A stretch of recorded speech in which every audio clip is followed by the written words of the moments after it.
This is Angela Cullen. To most fans, she's Lewis Hamilton's trainer, his physiotherapist, and his assistant.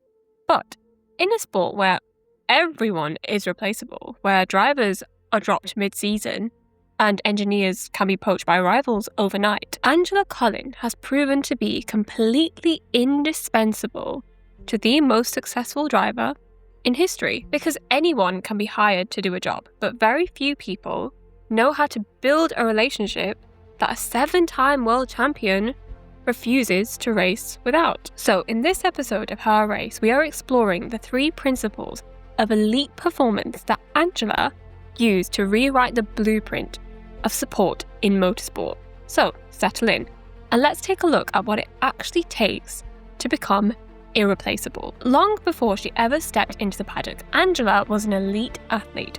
From the ages of 15 to 21, she represented New Zealand in field hockey. So she knew what it felt like to perform under extreme pressure and to sacrifice a normal youth for performance. She holds a degree in health science and physiotherapy. She left the world of playing sports to go and support the British Olympic team. She worked at the English Institute of Sport in London as a senior physiotherapist. And here's what she said about it. You could say that sprinters are the F1 of athletics.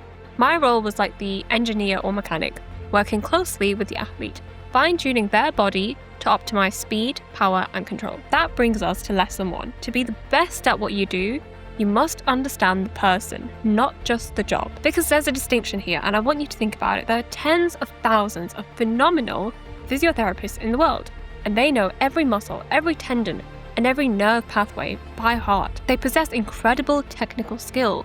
But elite performance isn't just clinical and technical, it's deeply emotional. Angela didn't look at an athlete as just a collection of muscle fibers. Because of her own background as an elite athlete, she understood that a tight hamstring isn't just physical strain. Sometimes it's the physical manifestation of anxiety, pressure, and exhaustion. In 2006, Angela went on a solo 3,500-kilometer bicycle tour from Del Fuego to Colombia. And that was a journey that solidified her belief that high performance isn't just a physical state, it's a holistic philosophy. She returned to elite sports and she discovered Dr. Aki Hintz's model of well-being. And Hintz's philosophy was radical but simple. It was the idea that performance is a byproduct of a balanced life. You can't fix an athlete if the human in them is fractured. And that philosophy deeply resonated with Angela.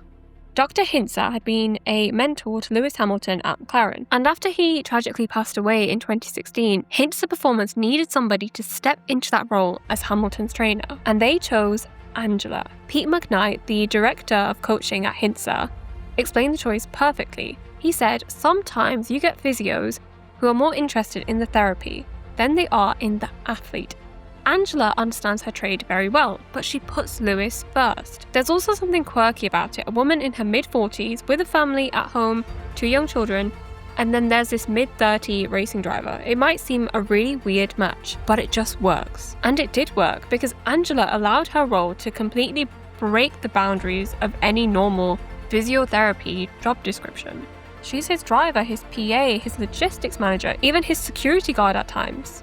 But more importantly, she's his confidant, his emotional support anchor, his friend. And that bond runs so deep that they even got matching loyalty tattoos on their wrists. And when you occupy that many spaces in someone's life, the corporate title disappears. You're not just an employee anymore, you become a shield to that person. And to truly understand and grasp the weight of this relationship, we have to look back in history. And we're looking at the example of Ayrton Senna and his relationship with his physio, Joseph Libera. Libera wasn't just fixing Senna's physical pain, he was the keeper of Senna's privacy. In the hyper-isolated and paranoid world of a driver champion where everybody wants a piece of you, the physio is often the only person in the garage who doesn't really want anything from you. They're there only for you. I need to do some more research on this, but I think the role of psychologists, like driver psychologist who is there with drivers during race weekends, isn't a role that is so common in Formula One. So the trainer or the physiotherapist, they kind of take on that role unofficially, which is why they wear so many hats, but it's also why they're so important. And motorsports, especially F1, is uniquely brutal. As Angela noted, Olympic sports have programs where they peak once or twice a year, but F1 requires ultimate performance over 20 plus times a year. It's incredibly demanding, insane travel coupled with a barrage of media demands. Which brings us to lesson 2. Solve the problems nobody else sees. Everybody in the garage has a problem they're trying to solve. The mechanics worry about the car, the strategists worry about the pit window, but Angela's sole job is to eliminate every single distraction for 4 days straight, so Lewis can focus on just driving. Lewis Hamilton's experience in Formula One has always been profoundly isolated.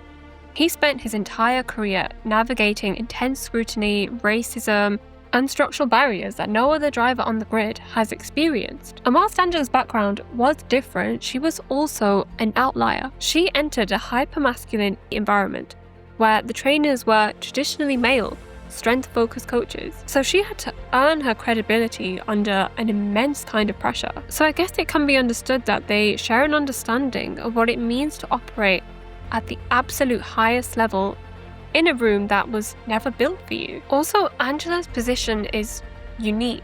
Now, there's a lot of world champions, but how many 7-time world champions do we actually have? There's only 2. One's retired now, and one is still racing. So if you think about it, Angela, the experience that she's had with Lewis literally cannot be replicated. There's no one on earth who's had that same experience of being a confidant, a trainer, and a friend to a 7-time world champion. 6 of those championships he won with her by his side. And she's seen parts of Lewis that nobody else has ever seen or would ever understand. She's seen the entire process. She's seen the exhaustion, the self-doubt. She's seen the physical injuries that were hidden from the press, and the weight of carrying the expectations of millions. And yes, you could argue that other trainers have done that as well with their drivers, but I don't think anyone has ever done that in the way Angela has done with Lewis. It's not history that you can forget and move on from or replace with a new hire. I think it did probably come as a surprise when Angela and Lewis announced that they were parting ways. And I guess a lot of people assume that this is just the end of an era. Lewis thanked Angela for making him a better person, and she reminded him and everybody else that he was the greatest of all time, and they both went their separate ways. But then came Hamilton's move to Ferrari, and to leave Mercedes was a big thing for Lewis because he's been incredibly successful with them. But it wasn't just, oh, he's left Mercedes and he's gone to another team in Northampton. It was new team, the most historically romanticized team in existence, a new country, a new group of people, a new language, and the weight of the tifosi, who, despite all their passion, can still be a ruthless fan base. Lewis could have hired anybody he wanted. He has the financial power to do so. But who did he call to rejoin his inner circle? Angela Cullen. And he said when their reunion was confirmed, he said, "We've known each other for a long time, and we've gone through a lot together." I mean, I think it's putting it in simple terms, but it's clear they've been through a lot together. And that brings us to our final lesson, lesson 3. Reliability creates trust, and trust compounds over time. And that's the ultimate lesson of Angela Cullen's story. Because Lewis can replace roles, right? He's done that. We've seen that at Ferrari. He's got a new team around him, new engineers, etc. But he could not replace the person. After everything, he still wanted to race with Angela by his side. Because true indispensability, it's not built on a job title or having the perfect resume. It's built on relational capital. It's built over hundreds of race weekends, insane amounts of travel, and the quiet assurance that when the entire world has their eyes on you, there is that one person standing in the garage who completely understands you. So that was Angela Cullen. Let me know your thoughts in the comments down below. Thank you so much for watching, and I will see you in the next video. Bye!